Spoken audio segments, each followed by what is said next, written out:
Popcorn world.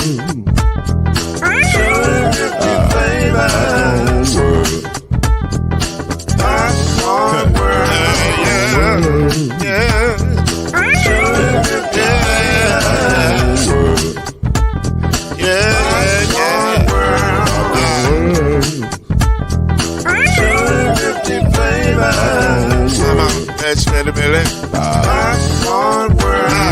Can I make you move now? Yes, I can. So you can get this move in a bag of a can. I can make it around the world and it holds in your hand. Popcorn world.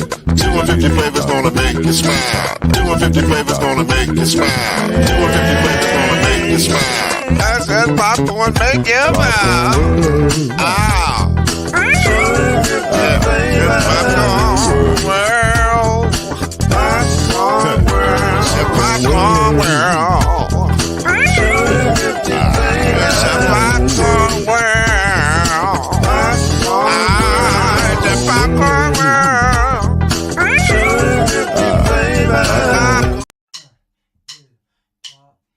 You're now listening to BLEAV in the ACC.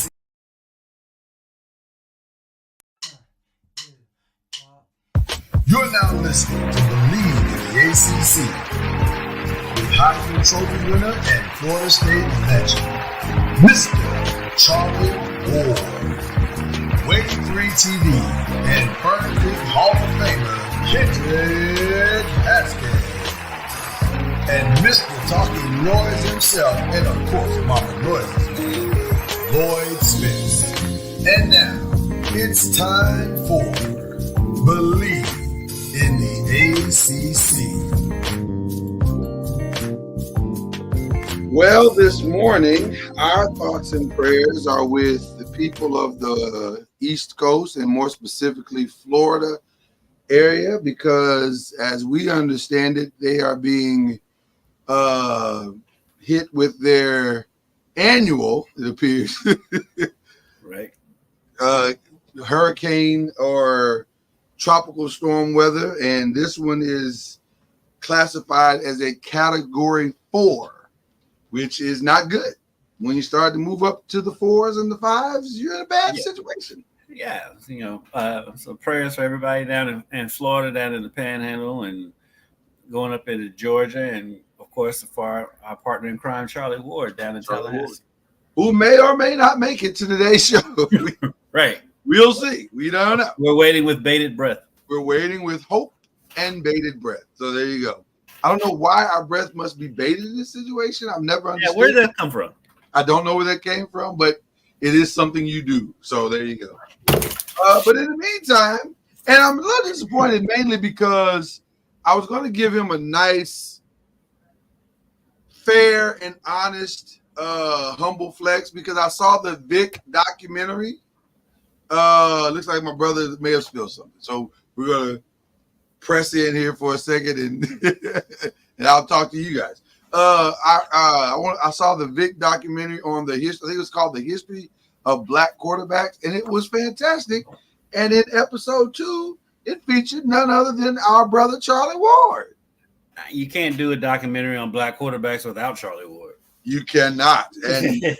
And shout out to Michael Vick for making that abundantly clear that Charlie was the guy. You know, people really underestimate, and history doesn't always tell the story. To me, there were 2 quarterbacks that, when you look back in the history of college football and just the history of football itself with black quarterbacks, there are 2 quarterbacks that don't get mentioned enough. One is Charlie Ward, and the other is Tommy Frazier. Tommy Frazier was a monster. Tommy Frazier was a monster. And ask Florida. Right. And if you go back and look at what they did for the game and how they elevated the position of the black quarterback, it is undeniable what their impact was. And not just black quarterbacks, but running quarterbacks in general. I mean, running quarterbacks in general. I don't know if you see the documentary, but there's a part where Steve Young talked about the black quarterback, and he said, "Oh, I found my tribe." So right.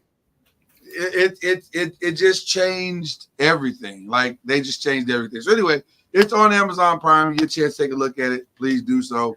I feel like we should just do this just because, not in a negative way, but just in a positive way, just for Charlie and just if he'd be here, he'd appreciate it. And that was a Charlie Ward humble flex.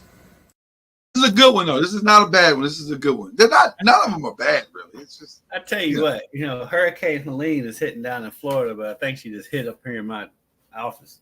Oh no! Oh no! If you all watch it on video, you see me desperately scrambling to clear water. We see you scrambling a little bit, just a little bit. I got water.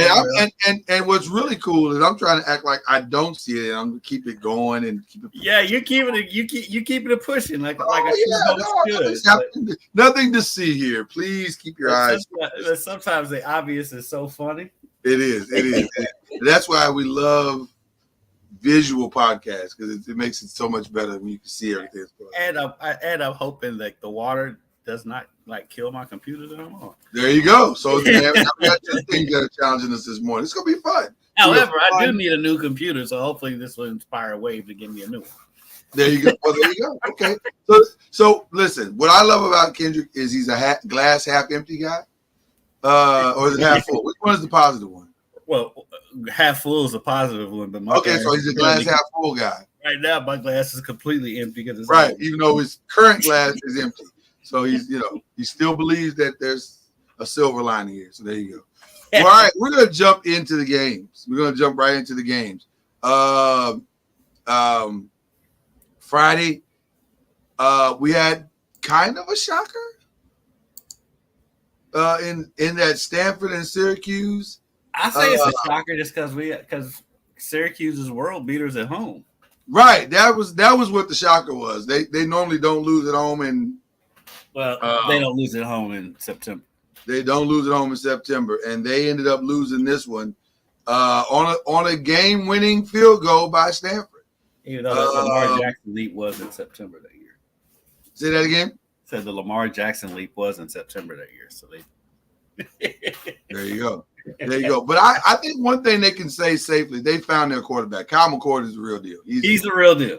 Yeah, he's putting up insane numbers. He had some challenges in this game through a couple of picks, but for the most part, I think the kid is a solid. He's the answer that they've been missing at that position. So at least they don't have to worry about that. But they got to figure out the other things. They can't give up 173 yards rushing and 178 yards passing and fumble the ball once and throw 2 interceptions. Well, if they only giving up 178 yards passing, you're doing a pretty good job. But I think that number is so low is because they gave up so much on the ground. They gave up a lot on the ground. Yeah. So but listen, a lot is relative because the other game that was interesting this weekend was this one. That might be the most interesting game in the ACC this week. I'll be honest with you. We are prone to miss every now and then. We're never prone to miss this badly. Well, you can never anticipate a team giving up 70 points at home. No, anybody. Let alone James Madison.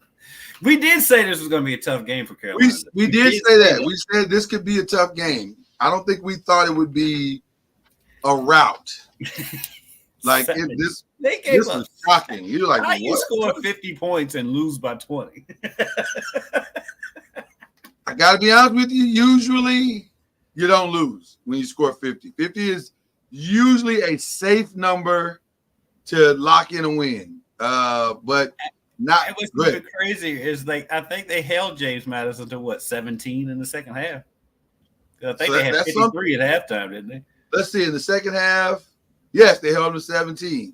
But that's after giving up 53 in the first half. Yes. Here's the numbers. I'm laughing at you. Here's the numbers. Really, this is the whole story, and I can't even give Jacoby Criswell that much credit because he threw for 475 yards and 3 touchdowns.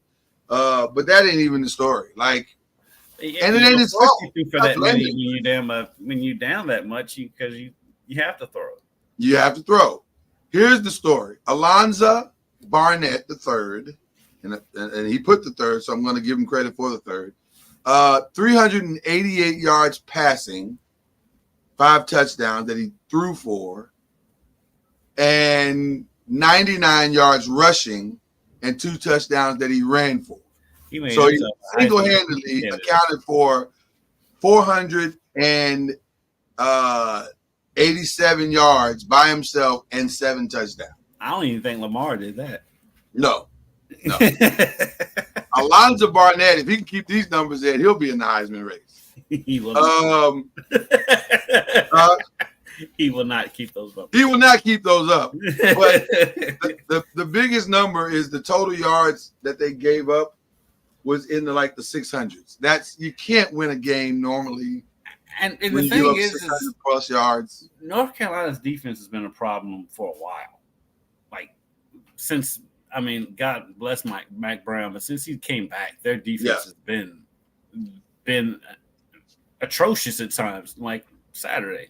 And it has been the weak link for those teams, because those Drake May teams, they should have done more, but you couldn't have faith in them because their defense was always so bad. So I don't know what's going on, if they're not recruiting defense, or if they're, you have to put some kind of emphasis on defense at some point. You're not going to just outscore everybody.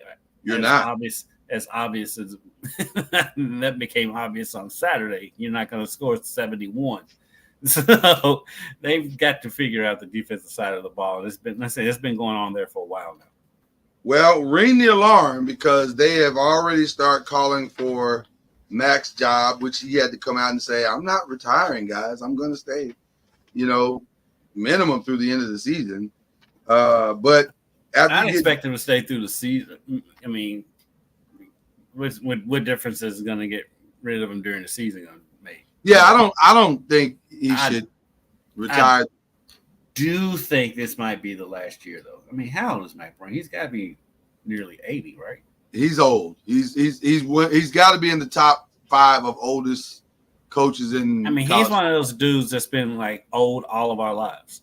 Yes. Oh, 100%. No question about it. Like him and Morgan Freeman, they've been old as long as we've been alive. So Morgan Freeman has felt old all my life. Solid comparison by you just now. Even on the electric company, he was old.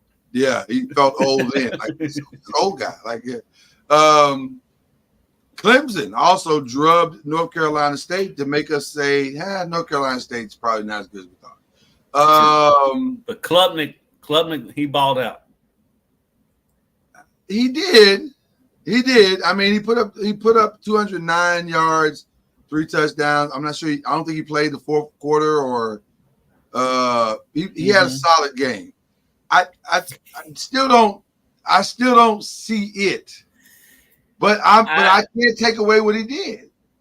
The speed that he showed on that first touchdown was impressive, and he took that read option straight up he took that read option straight up the gut and was gone. Nobody was going to catch him. Yeah, I said, you're obviously not the biggest Klubnik fan. I'm not necessarily that. It's just Giant fan, but I do think he is a pretty good quarterback, and I think Clemson.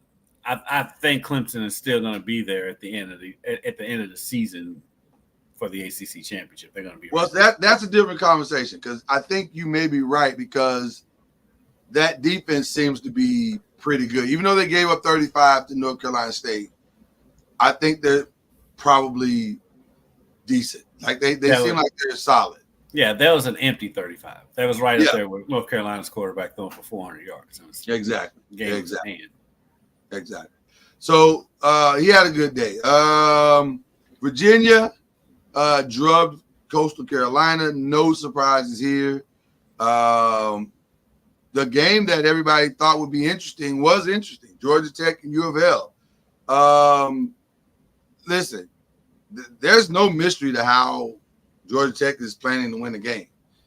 Haynes King is going to try to do a lot of things and wear you down, and they're going to hope that works.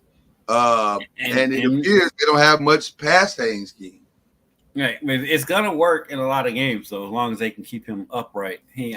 had the bad fumble, and then Louisville got that blocked field goal return for a touchdown.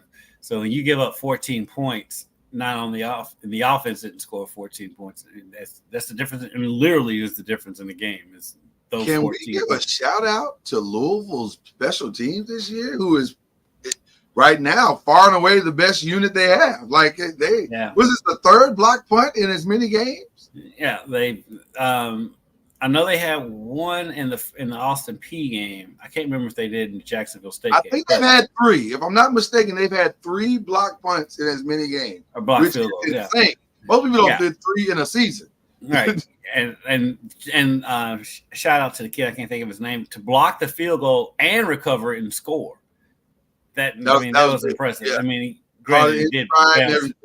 it did bounce up right in front of him, but I mean, to have the wherewithal, because you blocked it, because you can even see in his face, he blocked it and he kind of like was looking around and he just happened to turn around and see the ball and scoop and score it.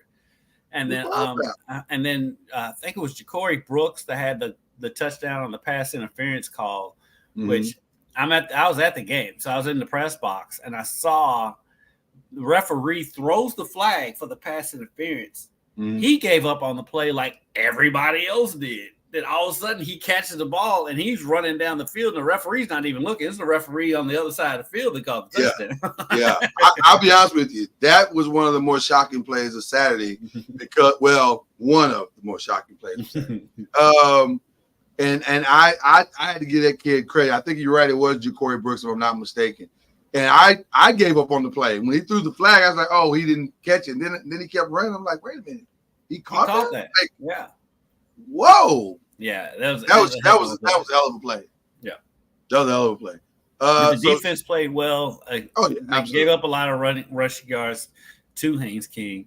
58, not horrible, but the big question for Louisville right now is their own rushing offense, because they only had I think 53 yards rushing for the game. Yeah. That's not good. Yeah. And so they need to figure that out as I try some more water off. Not a problem. I think that finding the balanced attack this weekend is going to be critical, and we'll get to that here in just a minute. But you're 100% correct. But Tyler was solid. I mean, 13 of 19, 269. Still has not, to my knowledge, thrown an interception, which means he's making really good decisions.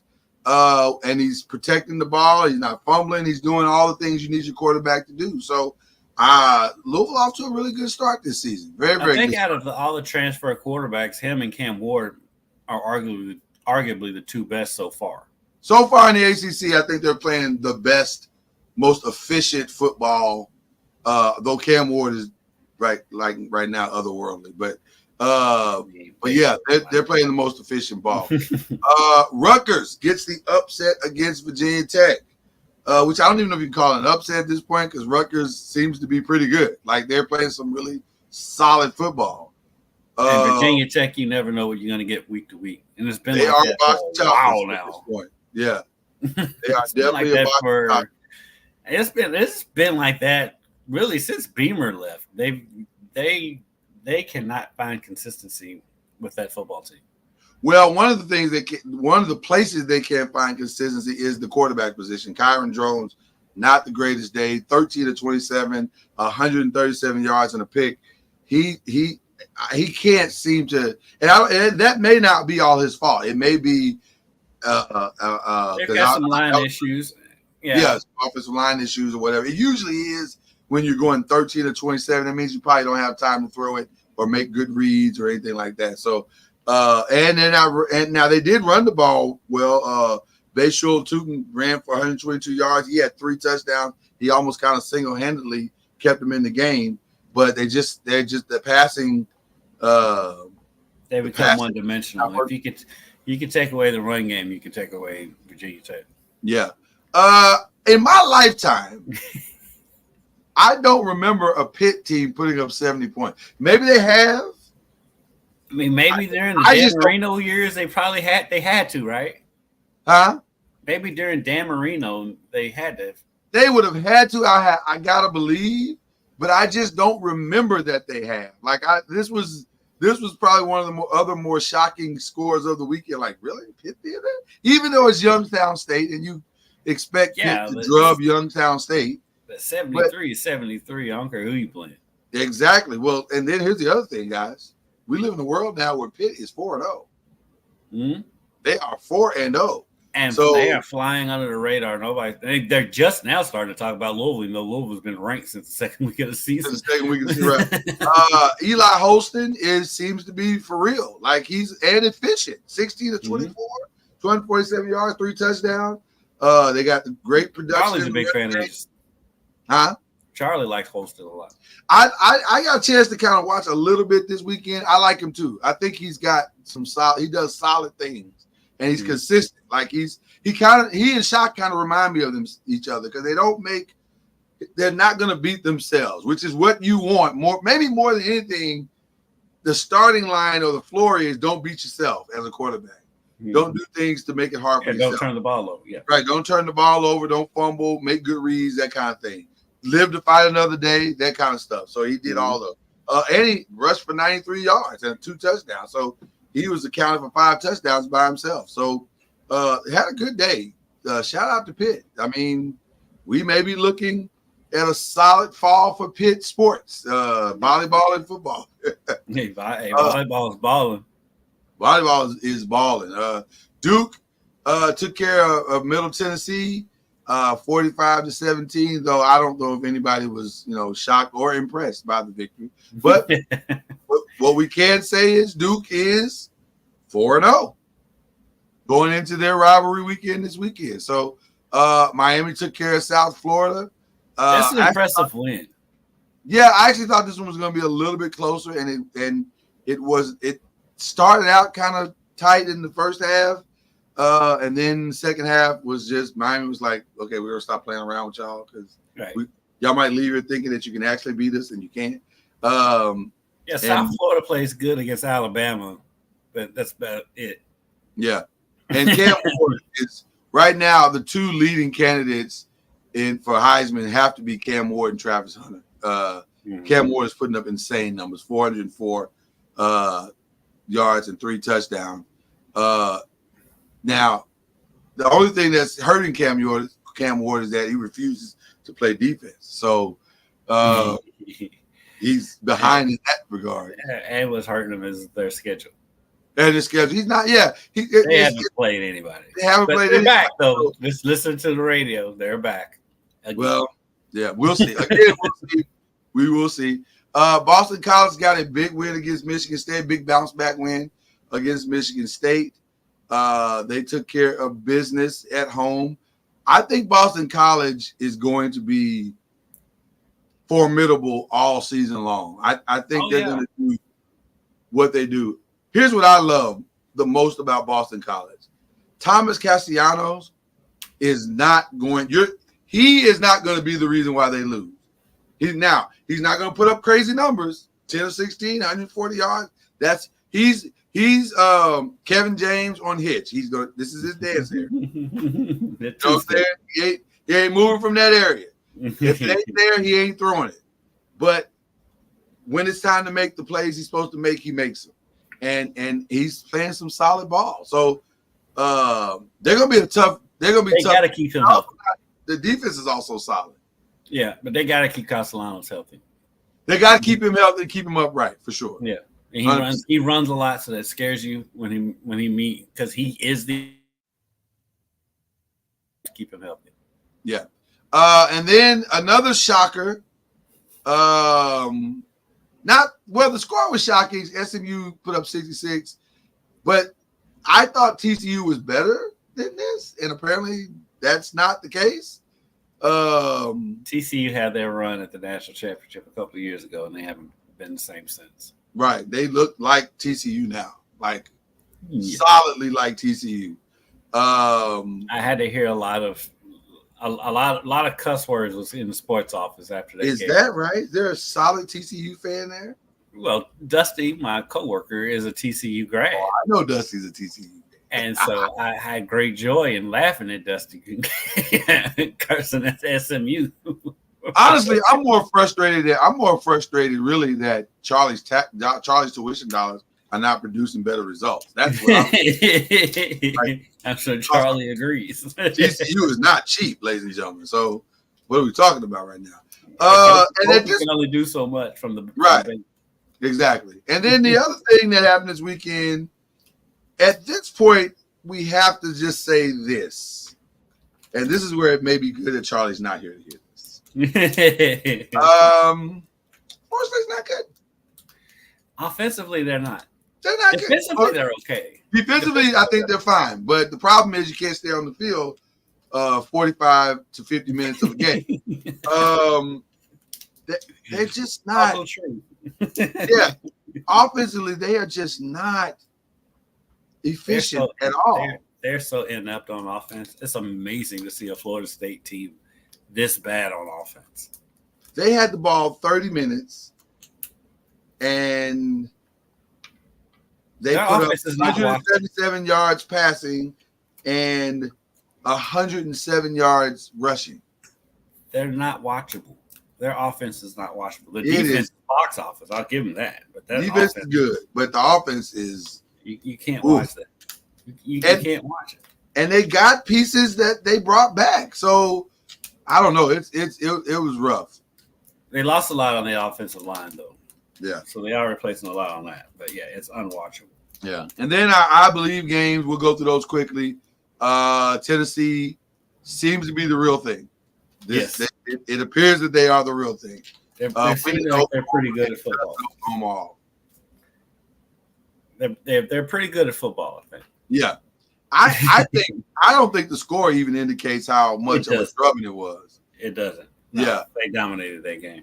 And then the other thing is Michigan finally decided to play the right quarterback.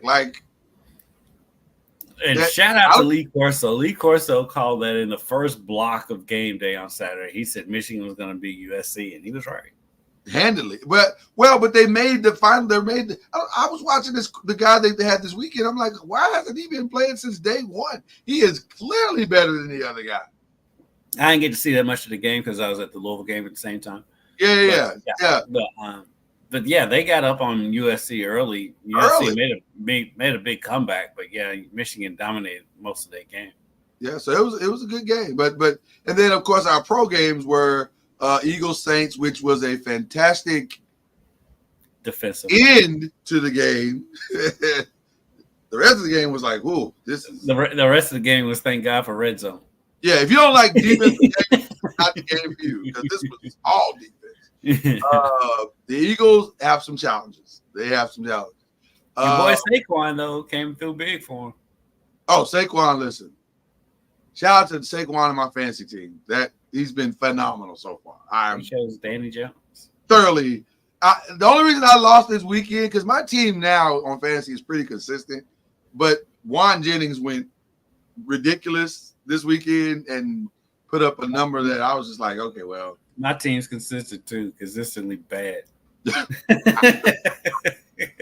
team's pretty solid this year. I'm pretty happy with it. And then I hate to do this to you, but no, you don't. Yeah, I do actually. Because here's what's interesting for me about the Cowboys. I genuinely like some of the Cowboys players. Like I love Michael Parsons. I think he's amazing. Although he has not done anything this season, like other than fuss on the side. He went off in that Cleveland game. Well, everybody goes off in the Cleveland game. We had 8 sacks in the Cleveland game this past weekend. So apparently you're gonna be able to patch that in the Cleveland against the Cleveland Browns if you have a defense. It was just a weird game. Like I don't know. I don't know why the Cowboys can't stop the run, but they can't stop the run. Tonight will be the night. They can't run the ball. They can't stop the run, and they can't run the ball. Right. So they have all kinds of run problems. Yes. But tonight will be the night they fix all of that. I'm sure. I'm 100% sure. This will be a get right game. I do feel confident, even though your boy Neighbors is a superstar. No, he's a man. He's a man. He is a superstar. That guy is unbelievable. And so, now I have to ask you this before we get into our picks. I have to ask you this: if by some fathomable reason we win this game tonight is everybody officially on alert in Dallas. For sure, Mike McCarthy has to be. Well, McCarthy was on alert as soon as Bill Belichick became available. 100% agree about that. Right, 100% agree about that. I just think because here's the thing that I thought about this. I know this is NFL, and our ACC fans are like, why are y'all doing this? Because we can. It's a podcast. You love us. Just stick with it. And we're Cowboys and Giants fans. We're Cowboys and Giants fans. This is our night. Do you honestly want to pay 5 guys high-end money and lock up the potential to do anything else? Because that's where we're headed. But if you still got to pay Trayvon, you still got to pay Micah. If it were me, I would have let Dak walk. I would not have paid him all that money. 100% agree. Because yes, Dak is a good quarterback. He puts up good regular season numbers. But you know what Dak is. Dak's not going to show up in those big games. He put up 349 in this game, but the problem is, he put up 349. Most of that in the second half after the game was in hand. It looks good at the end of the game. It's just not real. Dak is what Dak is. He's a good quarterback. He's Tony Romo 2.0. You're not going to win with Dak. You're not going to win the Super Bowl with Dak. You're not.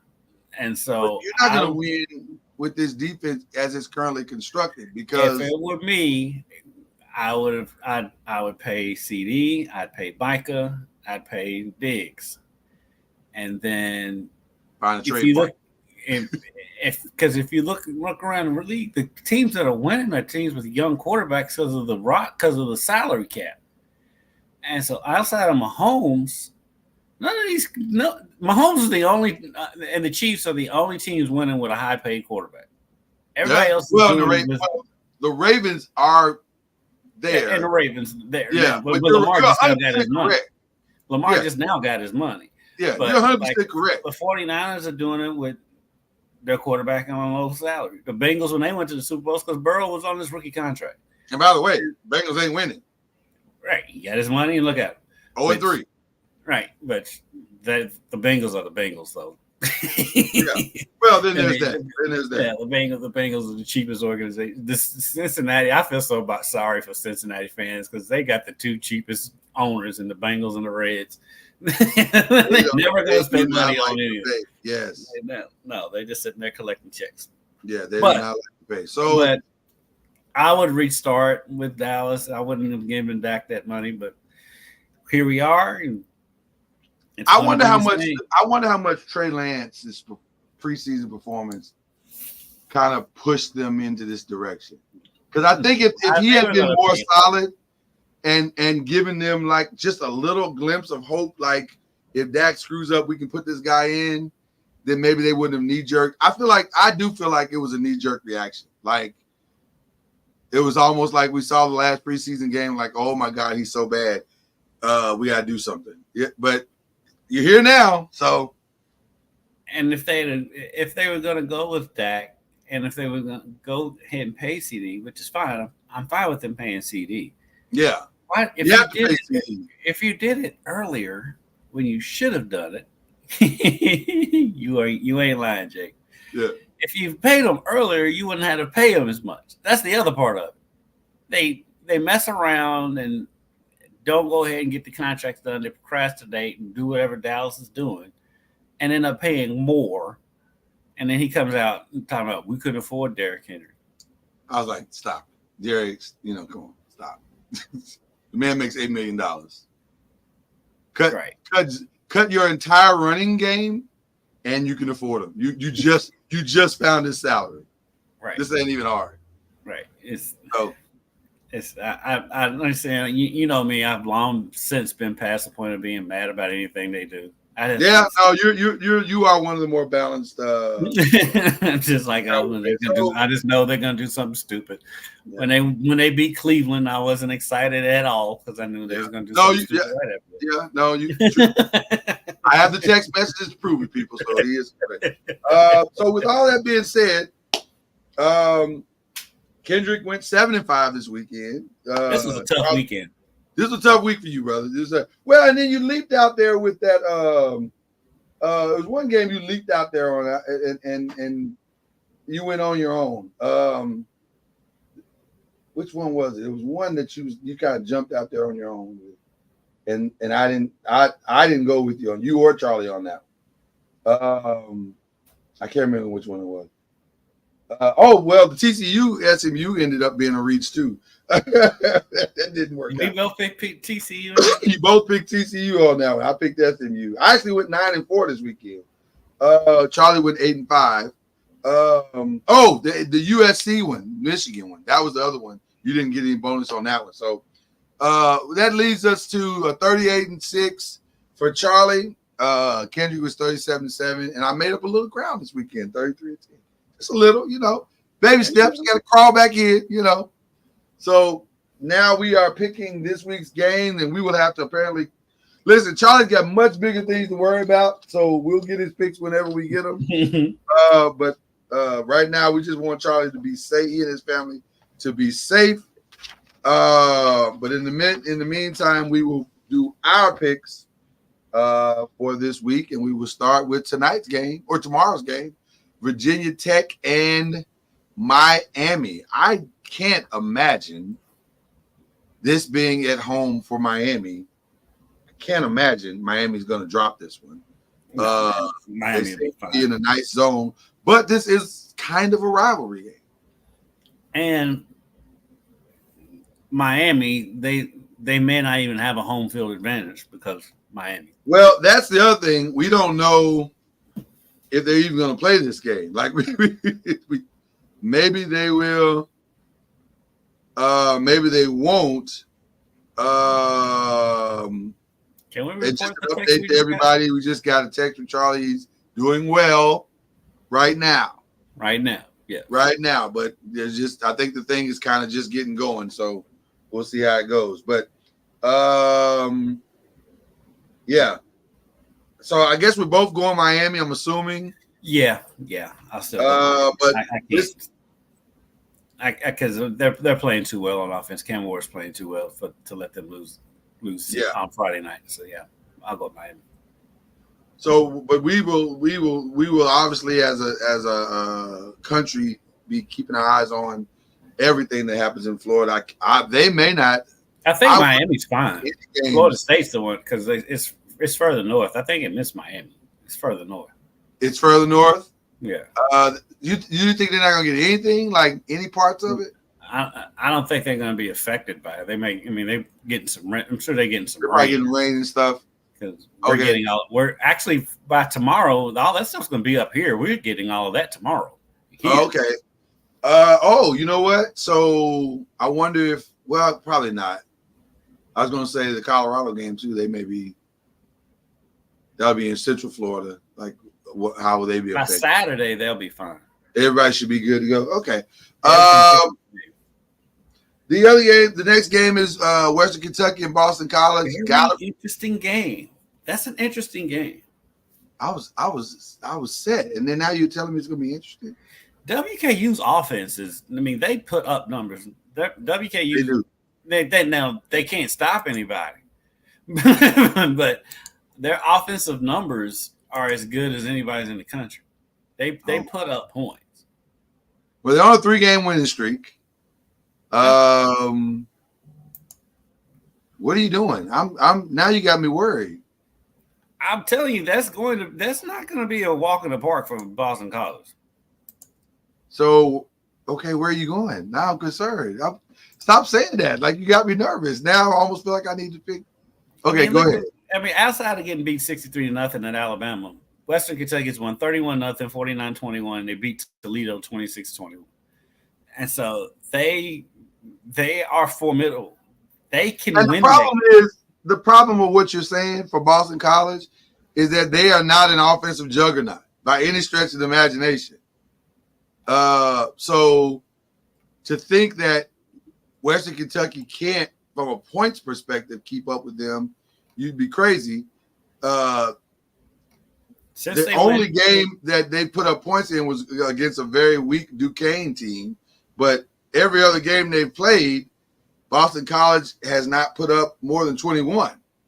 And since they went to Caden Bellcamp, he's Western Kentucky's quarterback. He's for the year, he's 51 of 69 for 651 yards, 6 touchdowns, and 2 picks. Oh, what am I doing here? I'm about to pick Western Kentucky. I think I'm still gonna go Boston College just because it's at home, but Western Kentucky The upset alert has been alarmed. Yeah, because Elijah Young, the Western Kentucky running back, he's really good. He just hasn't gotten going this year yet, but he is really good. I mean, Keyshawn Johnson, he spells it different. Right. He has 336 yards receiving and 3 touchdowns this season. By the way, fascinating that there's so many kids in America named Keyshawn. Why that name is so popular, I have no idea. This one is spelled Kisean. I don't get it. But I think I'm going to go Boston College as well, but I'm not. You have ruined my confidence in this pick.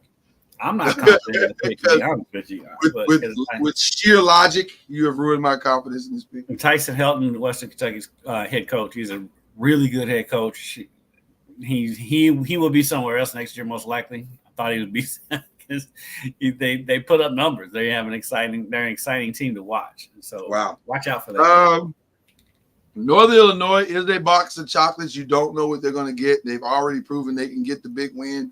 They are 2-1. They are going to NC State for a noon game, but I am not confident at all in North Carolina State at home. I think I'm going to pick Northern Illinois in this one. I just feel like if they can go to Notre Dame and win, NC State ain't Notre Dame. Right. But also I'm like, can they do that twice? I'm going to say yes. I think I'm going to go ahead and go NC State. I'm not confident in it whatsoever. Okay, there you go. Syracuse and Holy Cross. It's at home.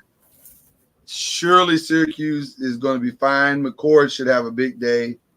Yeah, Syracuse is fine. They should be all right in this one. Wake Forest and the Raging Cajuns of Louisiana. That's your 3:30 game. I gotta believe Wake Forest is gonna bounce back in this one. Yeah, I'm going Wake Forest on that one. Yeah, I don't think this is that much. The rivalry game of the weekend is UNC Duke. No confidence in UNC at all. Give me Duke. I don't think they'll put up 70, but I might put up 40. It wouldn't shock me if they put up 30 or 40. Yeah, I'm going Duke with you on that one. All right. Stanford and Clemson. I'm going to go Clemson, but I don't know. Yeah, I'm Clemson all day on that one. All right, Clemson. Clemson's playing well right now. Clemson's playing well, but Stanford surprised me last week going on the road to get that one. So Clemson's at home, though. Clemson doesn't really lose at home. Clemson doesn't lose a lot at home. Listen, to be perfectly honest with you here, I don't think Florida State can go on the road and beat SMU. I'm praying that I'm wrong. It's wild. It's wild to say there's nothing I've seen from Florida State that makes me think they're going to beat SMU. I don't think they beat SMU at home. And that's the other thing. SMU is riding high. It's at home. And by the way, I've been to an SMU game in Dallas. They have a phenomenal fan base and stadium. And they just put up a 60 burger last week. And they just put up a 60 burger. And they would love to get what they would be kind of a signature win in the ACC for them. Oh, yeah. So I'm sure they're going to have some kind of color scheme, like a white out or a blue out or a red out or whatever. No question about it. No question about it. Yeah. So are you going SMU as well? Give me SMU all day on that one. All right. And then, of course, the first true test of the season for the University of Louisville is they are going to Notre Dame, a place that they have fared well in. That series is 2 games apiece. They've played 4 times and it's 2 games apiece. That's wild. Yeah, it's Louisville has not had the struggle that I think a lot of people think they would have had with Notre Dame. The last time they played up there, they should have won, and that was a bad Louisville team, and they should have won that game. They should have won that game. I'll just say this, and then I'll get out of the way and let you give us your expert analysis. I have seen nothing from Notre Dame to make me think they're going to win this game. Not offensively, anyway. Now the defense is not bad, but offensively, Riley Leonard is no different than what our guy from last year, that Sam Hartman. Sam Hartman, he presents the exact same problems. Like, I don't know why Notre Dame keeps going to get ACC quarterbacks and then play ACC teams. That seems like a flawed strategy on their part, but they keep doing it, and it has not worked out yet. And I don't think it's going to work out this weekend. I think Louisville will be over-prepared for Riley Leonard. I think he's going to have a horrific day. I also predict that this will be a breakout game for Ashton Gelati, who has had good, solid games so far, but he hadn't had that signature game yet. I think this will be the one, because he teed off on Riley Leonard last year when Duke came. I can't see him doing any less than that in this game. So give me Louisville.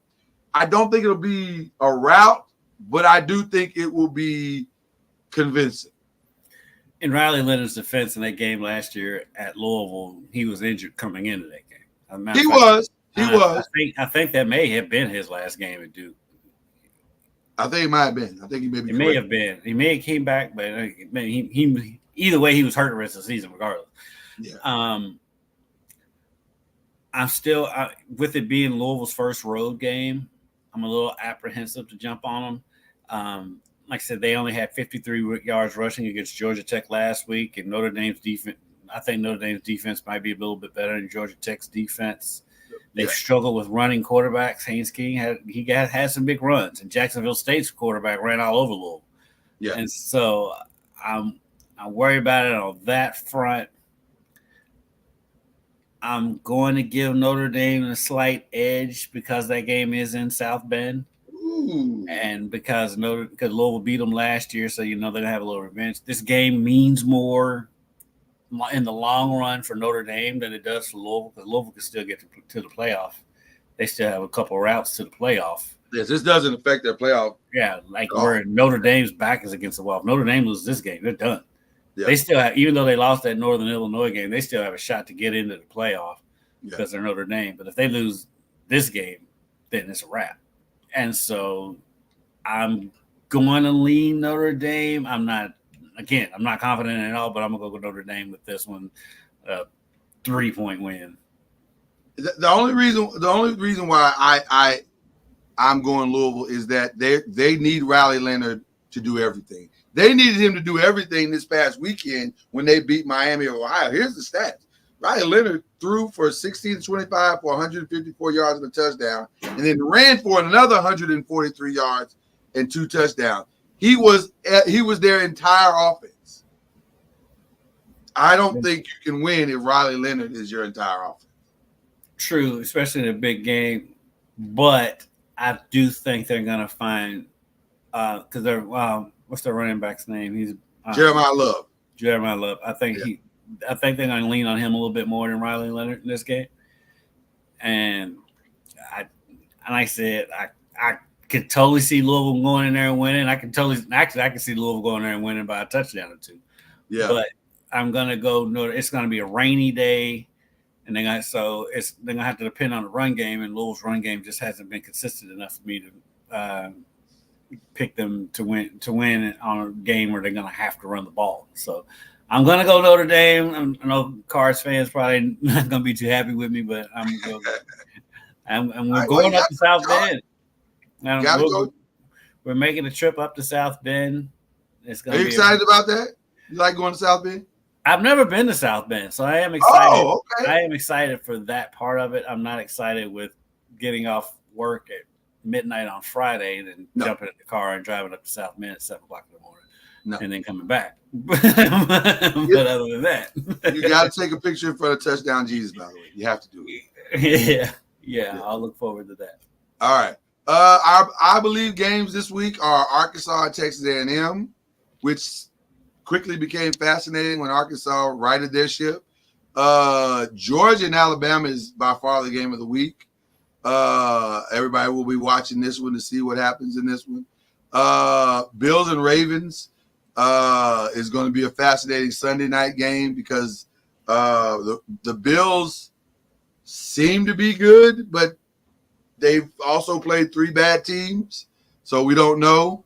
And the Ravens have been good, but just had some dumb luck, and they seem to have righted the ship. We'll see. And they're a horrible fourth quarter team, they're a horrible fourth quarter team. They are known to give a game back. And then of course they tried their hardest on Sunday. They tried. They gave every effort that they possibly could.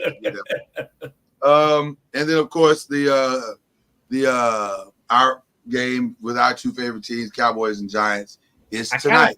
I kind of feel like the 2 of us are obligated to pick this game. I felt that way as well. I'll be honest with you. I don't know what. I have zero confidence in the Cowboys. But the one team that they've had their success against has been the Giants. They've had our number. They've had our number for quite some time. I think Malik Neighbors presents a whole batch of different problems for the Cowboys defense, but the Cowboys was beating the Giants when they had Odell Beckham.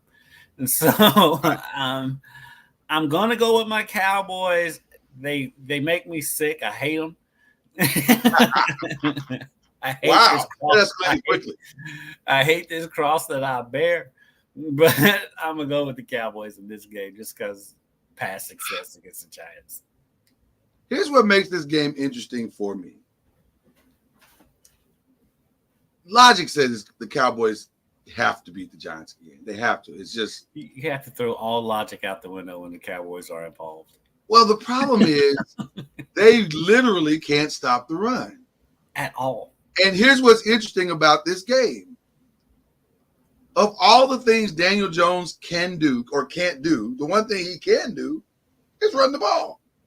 He's actually a decent runner of the ball. And I have a feeling if you're Brian Daboll, that's what you're going to do. You're going to give them a heavy, as much as you can, dose of Daniel Jones and Motor, Devin Singletary. And then that may be the thing that opens up the opportunity for Malik Neighbors. And if they can do that, then they got a shot. Because the defense actually has played pretty well. So now it does concern me that Drew Phillips is out and Adori's out. That does concern me in the secondary, but not as much as if the Giants can get off to a decent start and pin their ears back and play. Because if they can get a lead of some sort, we all know also Cowboys aren't great comeback team. They're not a great comeback team. Well, they came back on Sunday. So but the thing that gives me a little bit of confidence with the Cowboys is their secondary is great. Their secondary is as good as any secondary in the league. It's the front 7 that's the problem. Front 7 is a massive problem. And what annoys me though is every broadcast you hear about how great Michael Parsons is. He's so fast. Oh, he can play corner. He can play safety. I'm like, okay, why not drop him back in coverage sometime instead of just having him rush the quarterback every play? I've been saying this since he got there, and I've heard no one nationally say this, and I'm gonna keep saying it until somebody hears what I'm saying. The Micah Parsons problem is you don't know what you want him to do, and because you don't know what you want him to do, he is in between doing a lot of things. So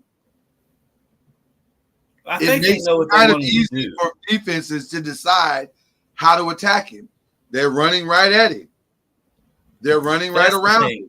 That's the thing. I think they know what they want to do, but what they want him to do is not always conducive to his skill set. Because as good as he is, he's terrible against the run. But that's my point. I don't understand why if that's the case, then stand him up and move him back to linebacker. Could have him play in defensive end. But that's my point. I don't think he's a DN. I think he's a linebacker. If you want him to do multiple things, then put him in the middle of the line of the linebacker core and let him decide what he needs to do. But because you're moving him around the line and then saying, but make good decisions. That's what it feels like they're asking him to do. Like, decide if you need to drop back in coverage if you need to.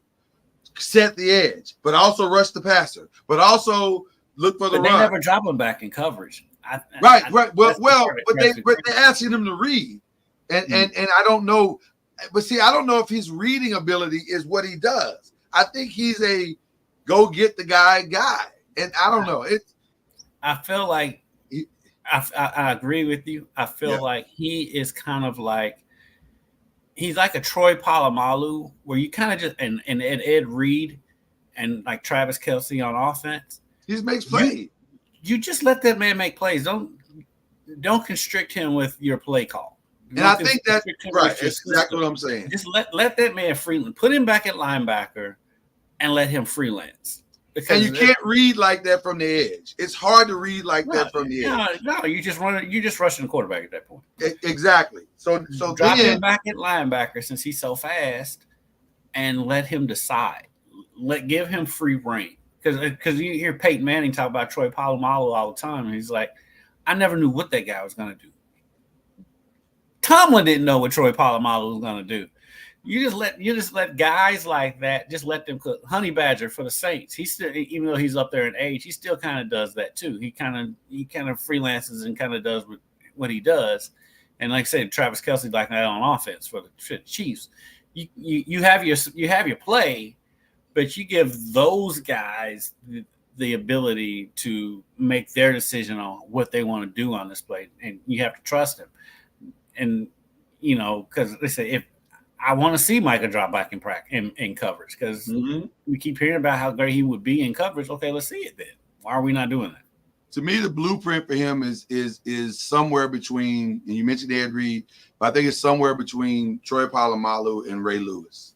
Just let him make decisions. And I think he'll probably make the right one because he seems to be very smart. So just let him make decisions. All right. So before we go, we do have a Charlie Ward sighting. Hey, we have a Charlie Ward sighting. So, Charlie, how are you doing? How's the family? How's the area? How's everything going? Well, so far, so good. We just have some rain. Very little wind, but we're not expected to have any heavy winds until later on this afternoon or evening. So we'll see. We're praying that it dies down so that we don't have as much wind damage. There are some areas that are having this storm surge, water surge. So that's maybe not much of our issue where we are, but we'll probably get a lot of wind. So I was totally expecting you to be standing outside in your rain jacket, and like holding on to a tree. Guys, it's a tough one out here. It's like out on NBC in the Weather Channel. I expected to see you, Charlie. Oh my goodness. Well, listen, our thoughts and prayers are with you guys and everybody in Florida as you guys go through this. I'm sure this is the time where all Floridians are thinking about moving. It's like, why am I still here? They're used to it though. Yeah, you got listen. Hunker down. Hunker down has become a theme in Florida at this point. Charlie, it feels like everybody outside of Florida worries about hurricanes more than people who are actually in Florida who have to actually deal with the hurricanes. I mean, it's like there's a way of life, and here in Florida, you're gonna regardless of what part you're in, you're going to have to deal with some weather. But, I think everyone has their weather issues at times. Absolutely. Snow, sleet, all those types of things. We don't get much of that here. We just get the hurricanes. So, and tornadoes and these type of storms. So it's part of the ecosystem in our. Unfortunately, here in Kentucky, we get all of that because we get the remnants of the hurricanes. Because that hurricane is hitting you now is supposed to come up here and hit us tomorrow. And so most of our high school football games have been moved from Friday to tonight. So it's been real fun around here. We're supposed to get rain. I don't think it's supposed to be like what you guys are getting, but we're supposed to get it big time on Friday. Well, Charlie, you'll have to text me your games, and we'll let everybody know how Charlie does. But you are in the lead. You are technically in the lead right now. You have a one-game lead. I was kind of concerned because some of my teams were falling off this weekend. This past week. Well, the Ravens saved you, although they tried not to. The Ravens saved you this week. But TCU let us down. TCU let you down big time. Yeah, they did. Yeah. And North Carolina. Not really sure. I complained for you that I said Charlie Ward expects far more for his tuition dollars than what you get. And North Carolina was fantastic on Saturday. Yeah, I don't know what that was about. They're going to definitely get the cautionary treatment going forward. Yes. Well, just to let you know, we've solidly picked Duke this weekend. It wasn't hard to do. I did give you a shout out before. I know we run out of time here. I did give you a solid shout out. Fantastic job in the Vic documentary, my brother. I love the conversation, and I'm sure they only caught like a fraction of the actual conversation that you and Michael had.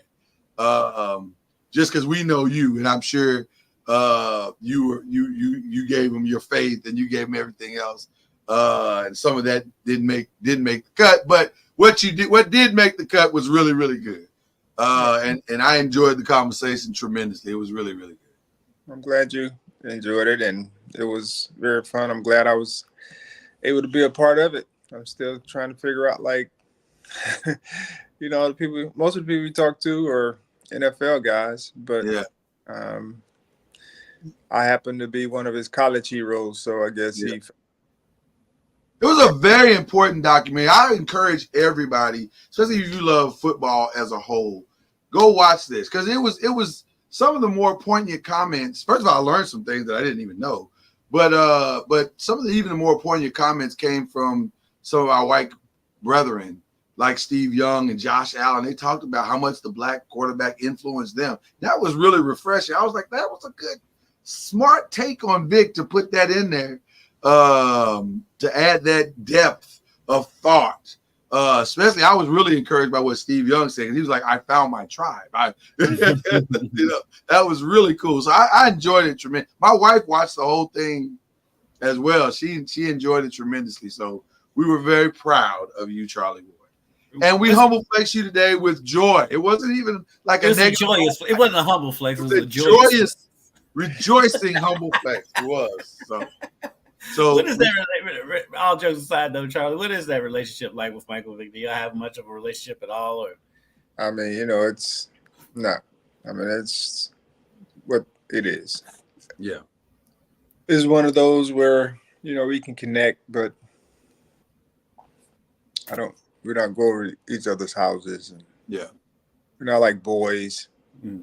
But it's professional, and I'm happy that, like, I'm a big fan of his and the way he played the game and all the things he was able to accomplish.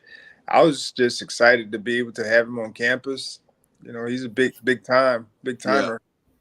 And so I was just grateful that he chose me to be a part of it. It's interesting, and I know, like I said, I know we got to get out of here, but it seems like he is a massive fan of yours, which might be the reason why you don't have the relationship. Because sometimes you put your heroes on such a high pedestal that while you're grateful to have the relationship, you're like, that's my hero, and I can't hang out with my hero. Like, it's a weird relationship, because in that documentary, he looked doe-eyed. Like, he was like, wow, I'm standing in front of Charlie Ward, which was very cool to see Michael Vick going, that's Charlie Ward. Like one of us. He's like, yeah. So that was very cool. So anyway, I wanted to give the documentary another shout out. That's my shout out for the week, actually. So gentlemen, who are your shout outs for the week? I just have one. I like to shout out Kayla McBride for helping her team advance to the semifinals of the W championship or tournament, or whatever it is. But she's one of our basketball campers from our days when we were doing basketball camps back in the day. And so we're very proud of her, and there will be some video of her testimony coming out on our YouTube channel at some point. So we're very proud of Kayla McBride and Tina Charles, who was I think she's the rebounding leader. She's another camper of ours when we had our girls camp in New York. So we're very proud of both of them and the accomplishment that they've made. Wow. Awesome. I'll give a shout out to the Kentucky Sports Hall of Fame. I had the opportunity to host that again. It's the third straight year I've been able to host that or MC for that. And that was a humble flex.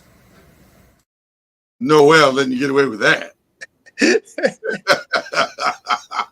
But shout out to Teddy Bridgewater, Tony Delk, Oscar Combs, and Roy Pickrell, this year's Hall of Famers. It was great to catch up with Tony Delk and Teddy Bridgewater again.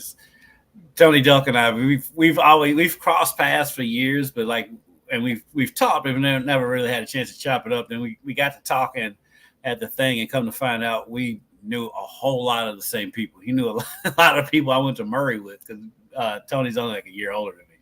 So and he's from Brownsville, Tennessee, which is right outside of Memphis. And so we have a lot of our football and basketball team at the time was from that area. So we ended up knowing a lot of people. It's a great event, and just shout out to them. It was good to see Teddy Bridgewater again. It's the first time I've seen him since Coach Teddy Bridgewater. It's the first time I've seen him since he left, I think. I may have seen him once or twice since then, but it's good to have him back in town, and it was just a great event overall. So shout out to all of the Hall of Famers this year. Absolutely. Just real quick, we got a little bit of breaking news. The great Derrick Rose has finally called it a career after 16 seasons. I think earlier this week he was released by the Memphis Grizzlies. Mm-hmm. And so I think Derrick has finally decided that's it for me. I'm headed off in the sunset. I think Derrick will unfortunately go into the category of what if. The big one. As it relates to his career, had he not had the injuries that he had, because he started out on fire. Like, it looked like this guy was about to change basketball forever, and then the injuries just got to him, and he just couldn't rebound from a lot of those things. I hope he stays with the organization, because I think Ja Morant can learn a lot from him. Listen, 100% agree. I'm a Derrick Rose guy. Really appreciate that guy for what he means on and off the court. But yeah, just a great career, and it'll be interesting to see what he does next, what the second act will be. So this has been fun as always, guys, and we appreciate you very, very much. Again, Charlie, our Cowboys and Giants will play tonight. Obviously, you know who we both picked, although neither one of us are very confident. Neither one of us like our teams right now. No, neither one of us are confident. You have a pick in that one. Oh, the Giants were playing well. They played fantastic this weekend. They really did. Against the Browns, they played very, very well. They both have the Browns win in common. Right, but it's it's the Browns, and we're finding out very quickly the Browns are not a great measuring stick. So I don't know what to expect tonight, but except that it should be an interesting game. So, do you have a selection on that one, Charlie? Just not that that's your official I believe pick, but that was our official I believe. think at some point the Cowboys are going to have to find their way. But I just don't know. I don't know if they have the mindset to find their way. Like, they have a lot of things going on. Seems like something's off. They worry about the wrong things, it feels like. Right. Something is really off. And it doesn't, I'm not sure what off is football related. Where's the game being played? It's in New York. I'll go with the Cowboys. They got to rebound at some point. Well, they've played well. They've owned the rivalry for the past 5 years. So I gotta believe. But the NFL is so tough to pick. Yeah. Especially this year. There are only a few teams that actually show up and play consistently each week, at least give themselves a chance to win. But you never know. Like, with some of these teams, they play bad for 2 weeks and then they come and have an outbreak. Right. Well, listen, the Saints like put the up Broncos. 90, the Saints put up 90 points in 2 weeks and then tanked it with 12. So anything is possible. At home. At home, right. Anything is possible. Guys, we're going to take a break. We'll come back next week, do it all over again. We appreciate you. Thank you, Charlie, and glad that you and the family are safe. Hope that stays that way. And again, we send our thoughts and prayers to the good people of Florida. Hunker down and get through it, guys. With that being said, BLEAV in the ACC. We'll be back next week. You've been listening to BLEAV in the ACC with Charlie Ward, Lloyd Spence, and Kendrick Haskins. Please like, follow, subscribe, and share from the Noisemakers page on Facebook and on YouTube. And you can also listen to us on Spotify, Apple Music, iTunes, and wherever podcasts can be heard. And join us